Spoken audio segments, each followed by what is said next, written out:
several extraterrestrial races have already begun exploring the rest of the cosmos before the arrival of humanity. On the planet Samaris, Mills is telling his wife Alia that he has taken a 2-year exploration position as he watches their daughter Navine play on the beach.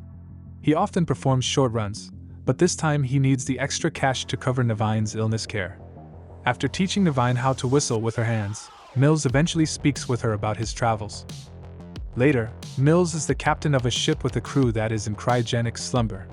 On one occasion, the ship meets unexpected meteorite activity and is repeatedly struck by meteorite fragments.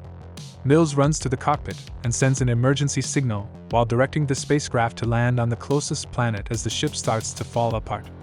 In the end, the ship splits into 2 pieces, and as Mills watches the unavoidable collision, he remembers his daughter before passing out.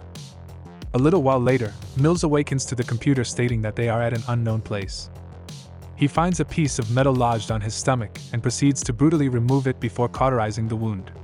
The cryochamber is compromised, so he dons his astronaut suit and starts examining the spacecraft to assess the damage.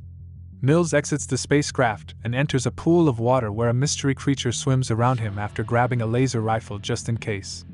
He also discovers the remains of his whole team and is heartbroken to learn that no one survived.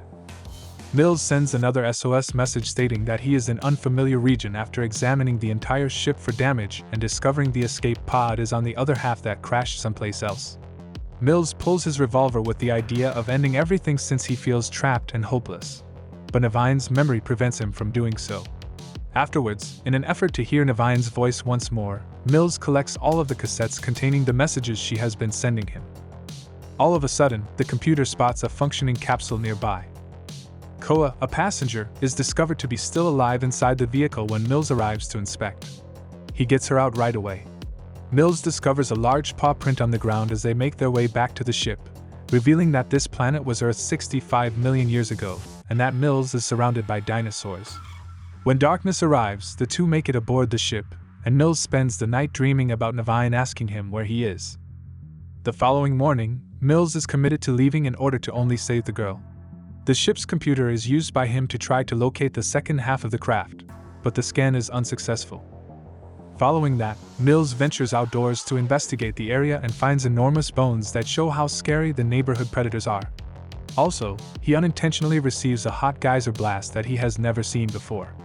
When he regains consciousness, he notices a dazzling object in the distance and understands that the second ship's half is on a distant mountain. A short scan verifies it, and just as Mills is deciding which direction to go, a little dinosaur attacks him. During a brief fight with the beast, Mills knocks it to the ground and shoots it repeatedly until it falls to the ground dead.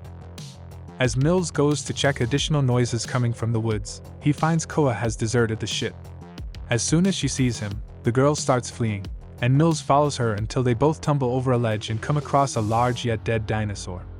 As soon as the trees began to shake, Mills noticed a larger beast approaching and grabbed Koa to take her back to the ship. He attempts to explain the problem while he tends to the injury she sustained when she fell, but it turns out that they don't speak the same language and the ship's translator isn't functioning. Mills sketches the mountain with the pod and distributes a crimson powder on a tablet to illustrate his thesis that they need to go there to get away. Koa follows him and recognizes her parents as soon as she hears the word family. But Mills lies and claims her family is also on the mountain to calm her down. Following that, Koa discovers the recordings of Navine while Mills issues a new SOS broadcast announcing the discovery of a survivor. Navine's sickness worsened throughout the first year of travel, forcing doctors to admit her to the hospital. It is revealed as she observes them all. At the first, she sent her dad joyful and proud notes, but as time went on, she started to get upset with him since he wasn't there for her. Koa is caught watching the videos, and Mills shuts them off right away and says they are going. After he has enough food and supplies, Mills and Koa go off through the forest, being careful to be silent so as not to attract any predators. Although the journey is lengthy and difficult, they get closer each time Mills assists Koa when she stumbles or needs anything. Koa notices something burning red in the sky one day, but she keeps quiet about it. Finally, Koa gets tired of all the traveling and decides to disturb Mills by throwing some berries at him from a nearby bush. Koa is told not to play with the berries by an irate Mills, who uses his scan to demonstrate that they are toxic.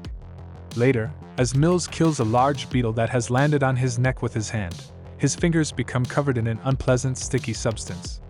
Koa laughs as Mills attempts to brush it off on a tree, but it is so powerful that he falls and has some bark attached to his hand.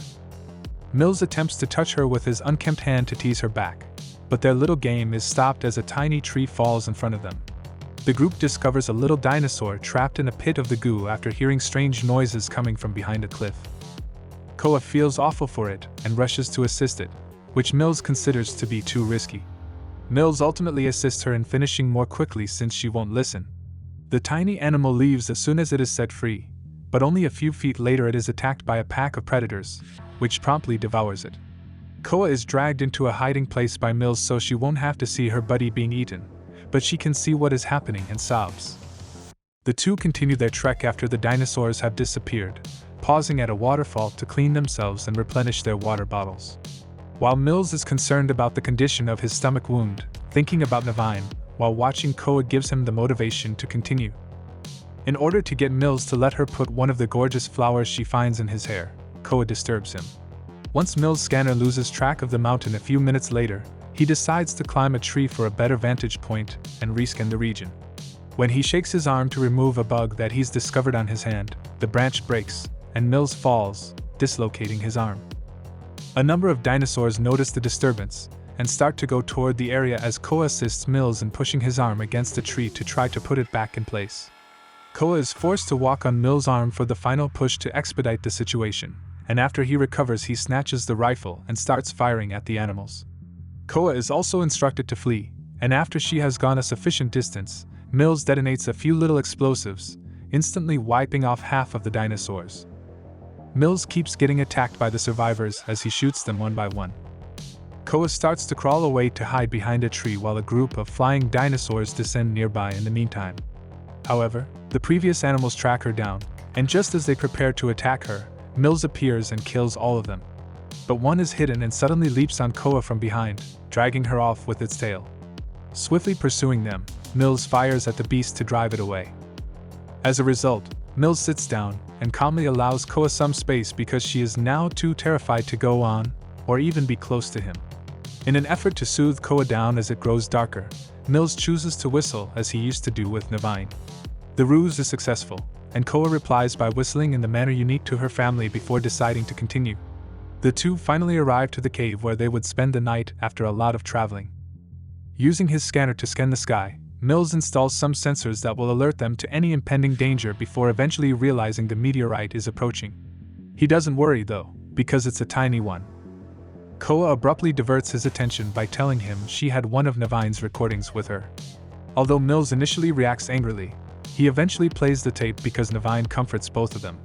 Mills tries to sleep, but he can't stop crying over the day Alia called to inform him Navine had passed away in the hospital.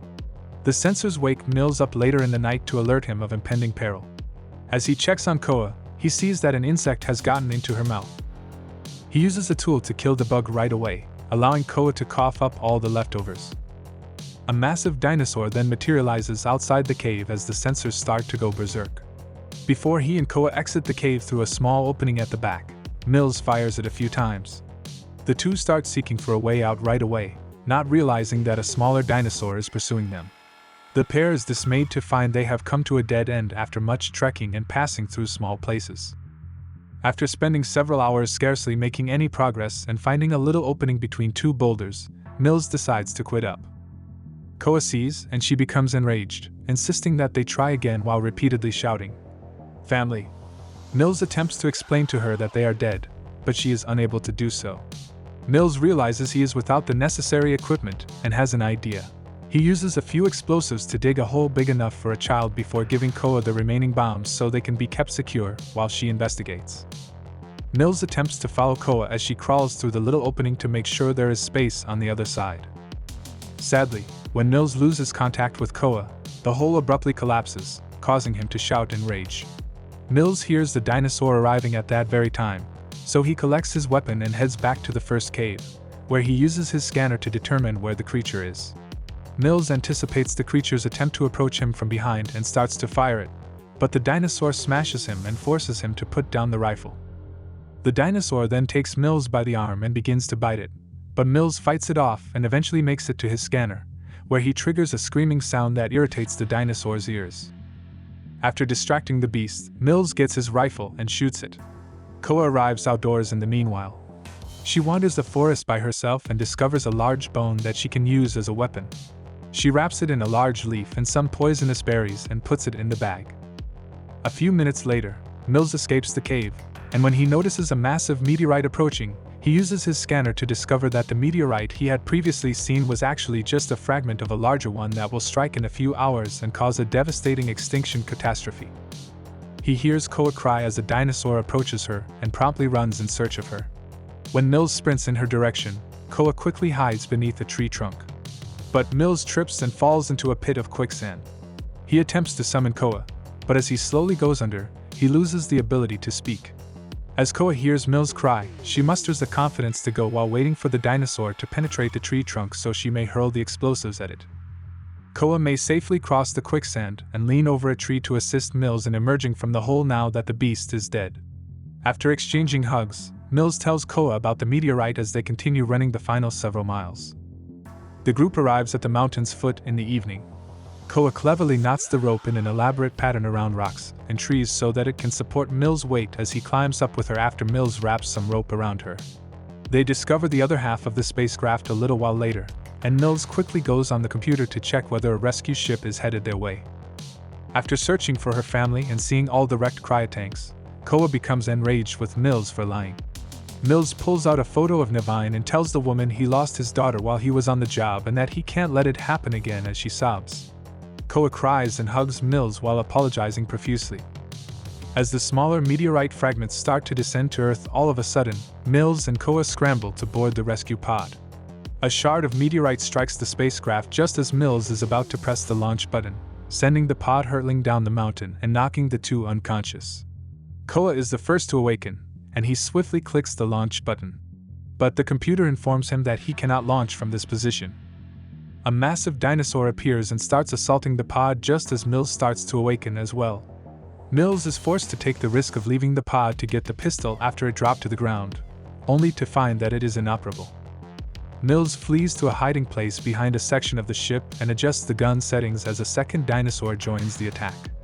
Koa snatches the Nevine tape and uses the scanner to play it in order to generate a hologram of Nevine outside the ship as the dinosaurs suddenly around him. Mills sobs as he anticipates one final encounter with his daughter before passing away, but it turns out that the dinosaurs were duped and attacked the hologram first. When the other pushes the ship in an effort to get to Koa, Mills emerges and quickly dispatches the first creature using this as a diversion. Mills pursues it right away, and after a few well-placed bullets, this dinosaur too perishes. The pod is now prepared for takeoff thanks to the creature's push. But the beast that Mills had shot earlier in the cave has returned and is now pursuing him before he can get back. Mills hurries to the geysers with a strategy in mind, forcing the dinosaur to walk into a scalding stream of water that smashes its face. Sadly, it doesn't do much harm, but just then Koa appears and uses the bone she had previously prepared to stab the dinosaur in the eye. When the dinosaur starts flailing and steps on top of another geyser, the explosion successfully burns it to death by striking it in the stomach this time. Following that, Mills and Koa return to the pod and are able to launch before an asteroid strikes Earth and causes the extinction of the dinosaurs. The autopilot directs the pod to the rendezvous location once it escapes the atmosphere, where a rescue ship will be waiting for them. Koa comforts Mills by holding his hand as he closes his eyes and acts as though he would soon be reunited with Nevine as they go for home.